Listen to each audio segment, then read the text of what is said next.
On August 15th, the snow-dusted tarmac of Ted Stevens Anchorage International will welcome two presidential aircraft, Air Force One and Rossiya Special Flight, in what could be the most combative peace summit since the Cold War. US President Donald Trump and Russian President Vladimir Putin are coming to negotiate a ceasefire in Ukraine. Unofficially, insiders are bracing for a dogfight in suits, where every handshake hides a fist.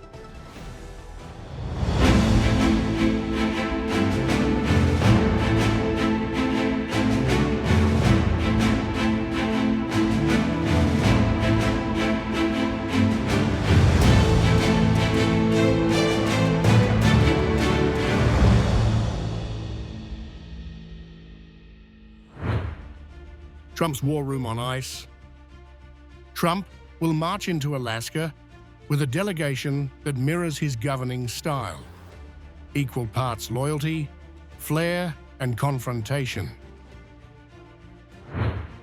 Donald Trump, President. The showman turned statesman aims to land a historic peace deal he can sell to voters as the fulfillment of his campaign pledge to end the war in 24 hours. He has hinted at territory-swapping deals, a notion that's inflamed Kyiv and split NATO allies. Marco Rubio, Secretary of State. The Florida conservative has been in the diplomatic trenches, meeting Russian Foreign Minister Sergei Lavrov in Saudi Arabia. Rubio is a hawk by instinct, skeptical of Russia's promises, and could play the bad cop to Trump's deal-making good cop. Steve Witkoff, Special Envoy. The billionaire real estate ally met Putin in Moscow on August 6th for a 3-hour session, the most direct contact between Trump and Putin's camps since the summit was announced. Witkoff will be the man with the draft papers, armed with Trump's opening offers and reading every twitch in Putin's face. Caroline Leavitt, Press Secretary. Young, combative, and media-savvy, she will choreograph the public image, from the lighting at Trump's podium to the phrasing of tweets, ensuring the narrative is Trump as peacemaker, Putin as willing partner. Scott Bessent, Treasury Secretary, a Wall Street veteran with a hawk's eye for economic leverage. His brief warned that America's financial clause, tariffs, sanctions, secondary penalties on Russian trading partners can either strangle or reward, depending on Moscow's flexibility. Pete Hegseth, Defense Secretary. A combat veteran and Trump loyalist, Hegseth will keep NATO's military interests on the table and assess any security trade-offs. He's expected to weigh in hard if Ukraine's military posture is up for negotiation.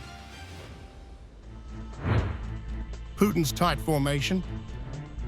Putin's delegation will be drilled, disciplined, and utterly in lockstep with his strategic objectives. Vladimir Putin, President. Calculating and unsmiling, Putin wants more than a ceasefire. He wants validation of Russia's territorial gains, Ukraine's NATO exclusion, and a softening of sanctions. Sergei Lavrov, Foreign Minister. The iron-tongued veteran of countless summits, Lavrov will trade barbs and semantic traps with Rubio, testing every clause for weakness. Yuri Ushakov, Foreign Policy Aide. Former ambassador to Washington and master of back-channel diplomacy. Ushakov called Alaska a logical venue, citing shared Arctic interests, a subtle signal that Russia is thinking beyond Ukraine to wider strategic turf.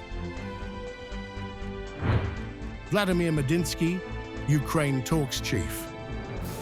The Kremlin's designated point man on Ukraine negotiations. His role will be to enshrine Russia's 4 occupied regions, Donetsk, Luhansk, Zaporizhia, Kherson, in any agreement with watertight wording. Dmitry Peskov, Kremlin spokesman. The voice of Moscow to the world, Peskov will move quickly to frame any outcome as a Russian victory, regardless of the fine print. Andrei Belousov, defense minister.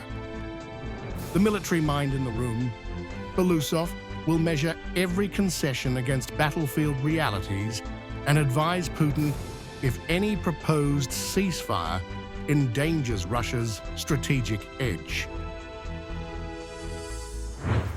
Wildcards that could blow the roof off? The biggest drama may come from 2 men not on the official seating plan yet. Volodymyr Zelenskyy. Excluded from the initial format, Ukraine's president is backed by European leaders who insist Kyiv must be present in any peace talks. Trump may invite him at the last minute to quiet NATO critics. But Zelenskyy has sworn he will never cede land.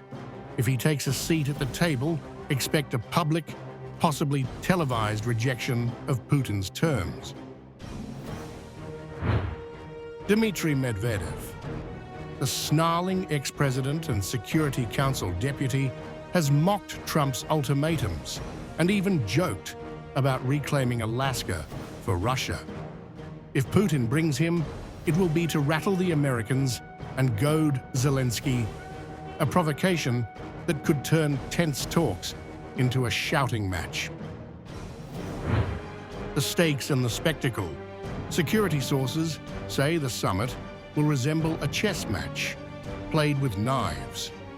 Both leaders are bringing their most trusted lieutenants, but the mix is combustible. Trump's delegation brims with personalities, Putin's with disciplined operators. Dogfight diplomacy may be the perfect label. In Alaska's icy capital, every nod, smirk, and word will be ammunition. And when the doors close, the question won't just be whether the war in Ukraine ends, but who walks out looking like they won.